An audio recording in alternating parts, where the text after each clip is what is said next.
Georges Paul-Langevin, oui, c'est une députée qui connaît son territoire, qui connaît ses habitants, qui connaît donc quels sont les problèmes et quelles sont aussi les ressources de ce territoire.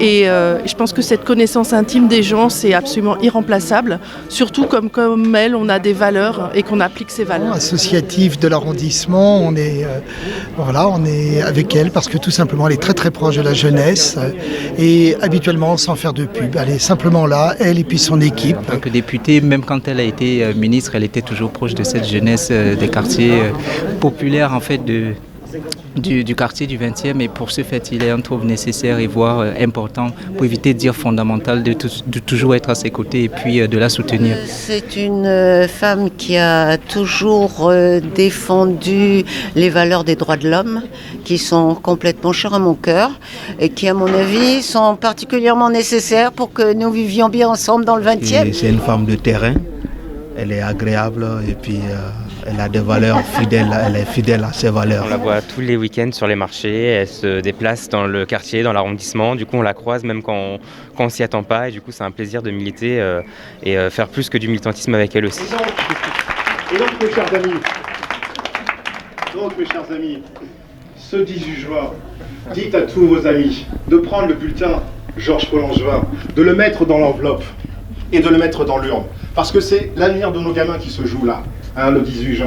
Et je suis certain qu'on fêtera une victoire qui sera belle et qui sera porteuse de sens pour la solidarité que l'on a entre nous ici dans le 20e. Merci beaucoup. Donc, merci beaucoup Georges de m'avoir invité à venir témoigner ce soir.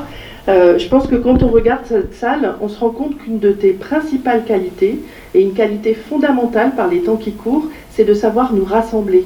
Tu sais nous rassembler autour des valeurs qui nous sont communes. Je sais aussi que ta présence constante auprès des habitants du 20e, auprès de tous les gens qui se posent des questions, auprès des gens qui ont des difficultés, auprès des gens qui cherchent des réponses, quelquefois de façon un peu maladroite, quelquefois de façon un petit peu agressive, elle a été constante pendant cette mandature. Ta campagne, elle a été absolument exemplaire, parce que tu n'as jamais perdu de vue que le territoire, les habitants, leurs associations, c'était avec ça que tu allais pouvoir faire ce rassemblement qui se voit ce soir. Merci beaucoup Georges pour ce courage tranquille, ce courage discret, ce courage constant et je souhaite au nom de tous les gens qui ne sont pas au Parti Socialiste, je souhaite que tu sois élu le 18 juin.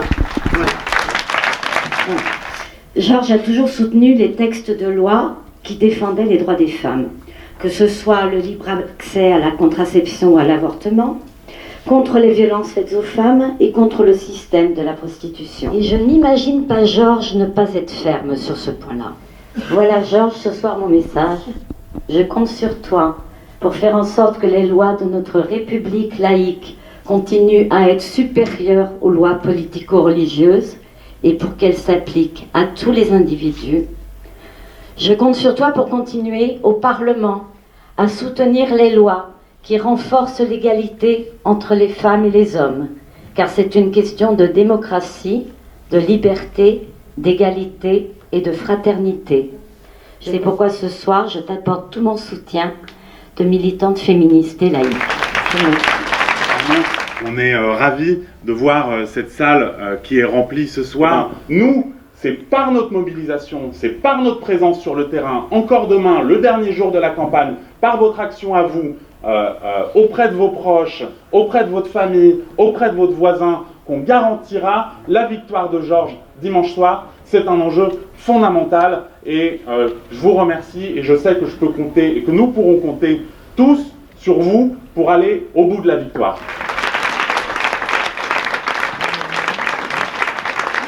Merci Thomas. Merci à vous tous d'être là. Et je tiens d'abord à vous dire comment je suis heureuse et émue, non seulement d'être là, mais de voir que vous vous êtes déplacés pour soutenir cette candidature et que vous êtes si nombreux ici ce soir. Je tiens d'abord à exprimer ma gratitude à tous les militants qui, depuis des mois, se battent pour que nous soyons présents dans l'arrondissement, pour que nous puissions mener la lutte qui s'impose afin que cette candidature soit quelque chose de réussi. Par exemple, ceux qui ont chapeauté tout ça, comme Amidou, notamment Naël, Samuel, Yes, il faut les applaudir, ils sont formidables. Je salue aussi mon concurrent du premier tour, militant de la France qui ose, qui ce soir nous a rejoints et qui nous apporte son soutien. Le fait qu'En Marche ait décidé d'apporter son soutien à ma candidature est quelque chose que j'apprécie profondément, car je sais que pour eux, soutenir un socialiste n'était pas forcément quelque chose d'évident. Donc merci à vous d'être là. Alors, on nous a beaucoup parlé de la loi travail. Et c'est vrai que dans le débat autour de la loi travail, nous allons faire en sorte que la défense de notre modèle social soit assurée. Mais nous devons aussi le dire, nous devons prendre conscience d'une chose, c'est que le travail a changé et qu'aujourd'hui, on ne travaille plus comme on travaillait au XIXe siècle. Par conséquent, nous avons l'obligation de réfléchir à comment nous devons adapter notre modèle pour qu'il prenne en compte les réalités du XXIe siècle.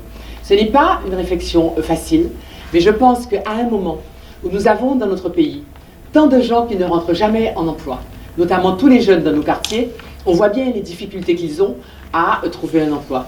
Où nous avons tant de personnes expérimentées qui sont sorties du monde du travail à partir de 50 ans, où nous avons tellement de précaires, eh bien je pense que nous devons nous interroger sur les solutions que nous avons à apporter au moment de la numérisation, au moment de la mondialisation, pour que la grande majorité de nos concitoyens puissent être en phase avec ces réalités du XXIe siècle. Et si d'autres projets me semblent plus problématiques à cet égard, eh bien, je vais peser pour essayer de faire en sorte que la politique menée aille davantage dans le sens des idéaux que je porte. Et de faire en sorte que, finalement, comme le président est centriste, eh bien que nous essayons de le tirer un peu plus vers les valeurs de gauche que nous défendons. Il faudra qu'à l'Assemblée nationale, on se batte pour que le budget de la culture demeure suffisant et surtout pour que nous prenions les mesures nécessaires pour que la culture ne soit pas seulement un supplément d'âme, si je peux dire, mais que ce soit un bien commun à tout le monde et quelque chose d'essentiel dans la vie de nos quartiers.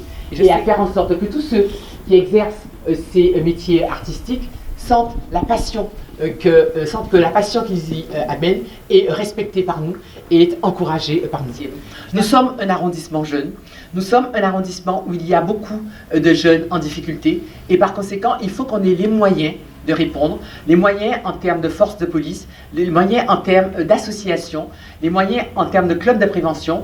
Si ce n'est pas le cas, bien évidemment, nous ne pourrons pas parvenir à maintenir cette sérénité et cette sécurité dont nos citoyens ont besoin et qui pour eux est quelque chose d'essentiel. Je pense que nous avons le devoir que notre arrondissement demeure exemplaire en termes de diversité, en termes de lutte contre le racisme et contre toutes les exclusions et contre le fascisme.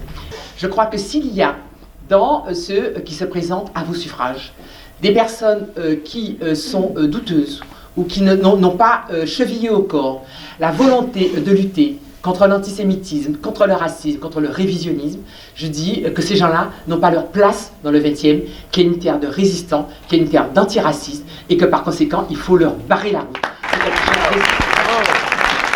Ne laissons pas le révisionnisme, la haine, prendre pied dans notre arrondissement. Parce que nous vivons bien comme ça, continuons, chers amis.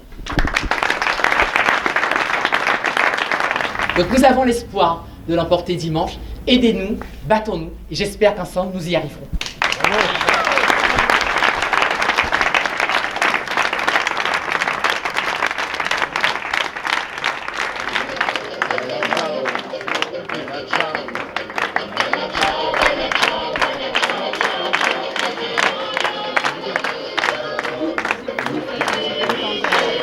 Déjà, nous sommes totalement mobilisés pour faire en sorte que d'ici dimanche, on sauve un maximum de députés socialistes, j'espère sur Paris et sur la région parisienne.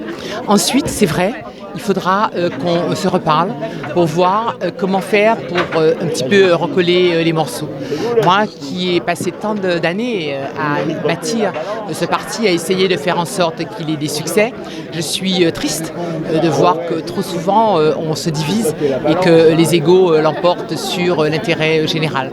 J'espère qu'après on fera le bilan de toute la période, qu'on se demandera pourquoi on s'est divisé de cette manière et qu'on parviendra à passer les compromis indispensables pour que ce Parti socialiste revienne. C'est pourquoi nous devons prendre le temps de voir qu'est-ce que c'est pour nous un Parti socialiste du 21e siècle, un Parti socialiste moderne, mais une gauche sereine. Moi, je n'aspire pas à une gauche qui soit une gauche qui insulte les gens, une gauche qui développe une violence entre les gens. Je souhaite que la gauche, au contraire, soit sereine et apaisée. Le PS, depuis déjà des années, était devenu en fait une mafia légale, où un certain nombre de parrains avaient mis le parti en coupe réglée. Et quand vous avez des parrains qui ne règnent pas par le charisme ou par la connaissance ou par la formation, mais par un certain nombre de fidélités plus ou moins économiques, plus ou moins affairistes ou gangstériques ou proto-gangstériques, au moindre coup de Trafalgar, ça s'écroule. C'est ce qui est arrivé. Ça va demander une grande introspection, probablement un retrait de une ou deux générations politiques et le solde de certains comptes.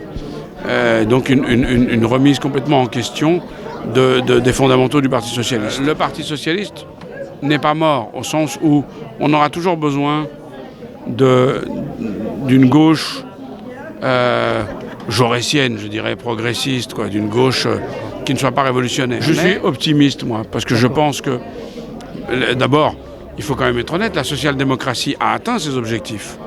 Donc il faut refonder la social-démocratie pour le 21e siècle.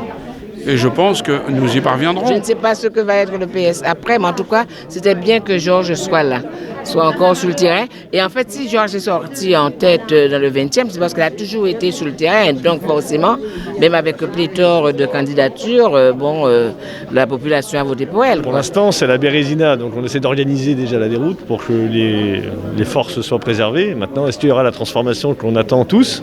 Ça va dépendre de nous à la base et puis de toutes les strates. Après, quand on est en période de difficulté, ceux qui restent sont les meilleurs. Et quand on doit tout reconstruire, parce qu'il va falloir tout reconstruire, c'est ceux et celles qui ont le plus de conviction qui sont au rendez-vous. C'est vrai qu'il faut qu'ils se ressourcent, qu'ils se changent.